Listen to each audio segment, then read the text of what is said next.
Hello and welcome to my channel. My name is Osama and I am a cybersecurity engineer at MDS. Today we'll demo Cisco Threat Grid in this video. So Cisco Threat Grid is the Cisco Unified Malware Analysis Platform. So some people call it a sandbox, but it's a lot more than that. It's a more of a file analysis platform or framework. It provides advanced and dynamic analysis of files as they are submitted. So threat grid look at behavioral indicators. So what's happening elsewhere on the machine while the file is being executed or shortly after that. And of course, because it's a cloud-based, we get the scalability of the cloud and also the global correlation. And this is very important, right? We are bringing in the data from all over the world. So ThreatGrid are not just looking at a certain organization, but it's also correlating that of what they find to the rest of the world.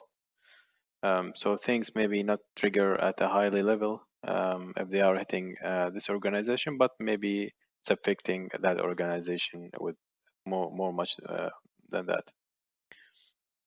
And of course, the threat intelligence that fed into ThreatGrid from Talos, as well as APIs from other intelligence resources or sources if the customer has them, and from the threat intelligence that comes out from ThreatGrid and feeds back to the AMP or any other security solution. So, upon logging into the ThreatGrid portal, you will be dropped into a dashboard with a picture of the entire organization. So including all those submissions that maybe were made by users as well as our advanced malware protection solution, no matter where it's installed across our organization, whether that may be an AMP for endpoint or AMP for networks, etc.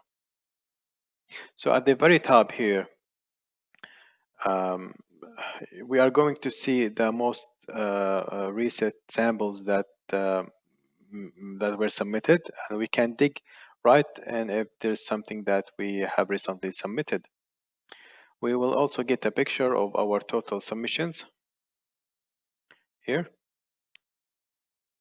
So we can look at day by day or as you can see here. Okay.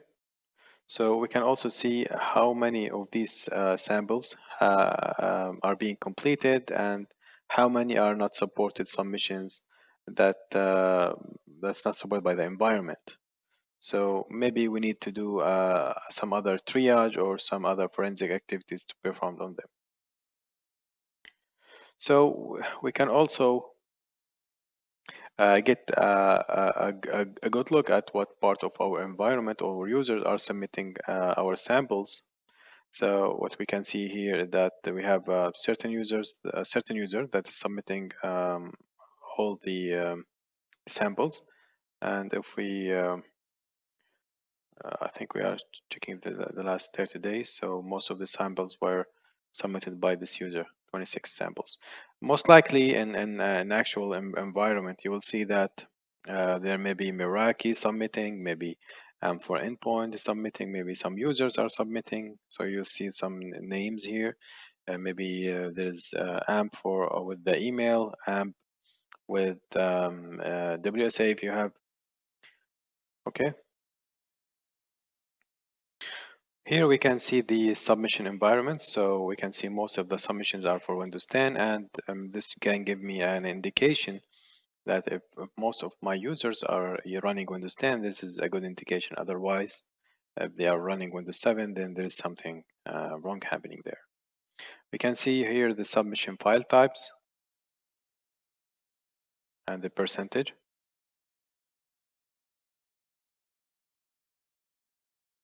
And we see the network exits.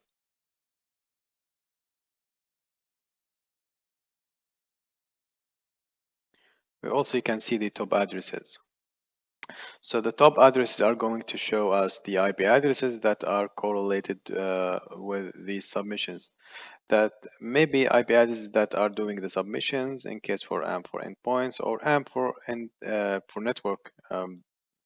Maybe the IP address of the device that is doing the submission, or those IP addresses that are embedded in the malware or are being reached out to when the malware is running. So here we can also see the top behavioral indicators. Okay. So let's go up here and click on the critical tab.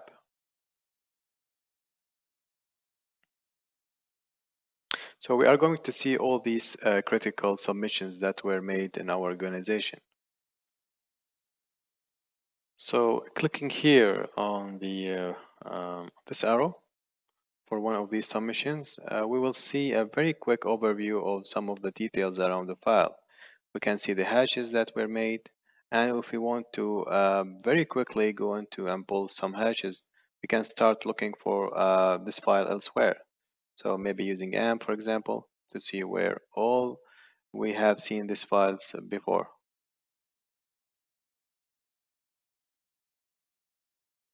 If we click here, we will also have more information and something called behavior indicators. We can see the network streams, the actions for the registry, the artifacts, and the environment and the runtime it took to complete the analysis. If we click on the file name, we will see a full report, and this is the report that really ThreatGrid is known for that deep report that forensic analysts and IR teams really get into. So here at the top, we are going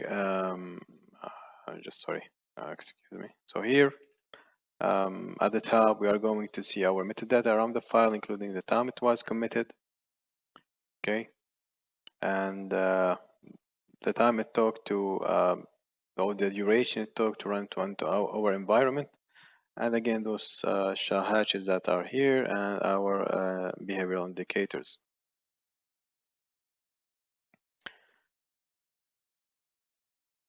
So we scroll down, see the HTTP traffic, the DNS traffic. So this will show the DNS traffic and for each domain that this sample was trying to reach.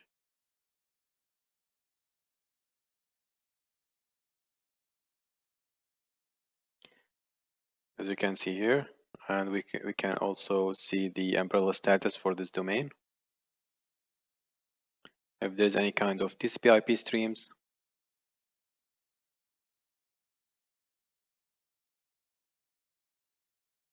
So let's take a look at the process timeline.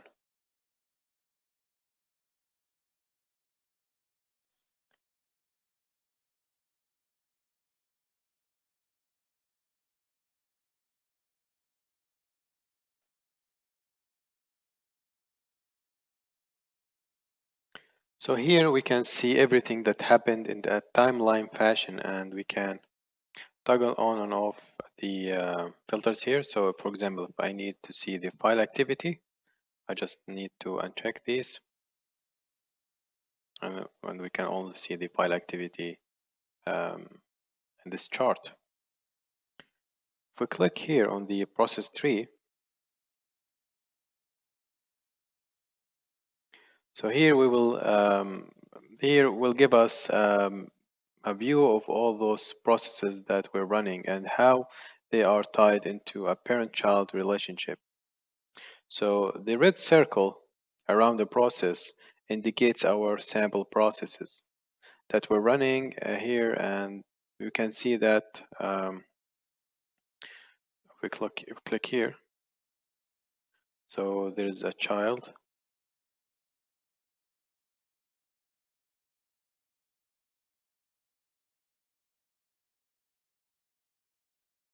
We can see that this is an exec file. This is the file name, and I tried to and run this registry.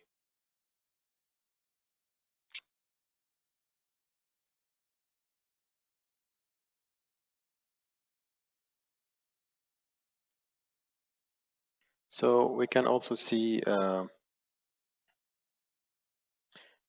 entire attack chart, and also we can see a video of how how the sample was running into this sample submission.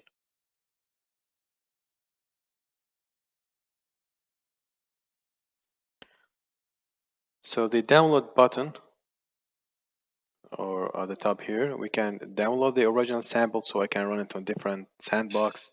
I can also download the process JSON and read the runtime video and timeline JSON formats.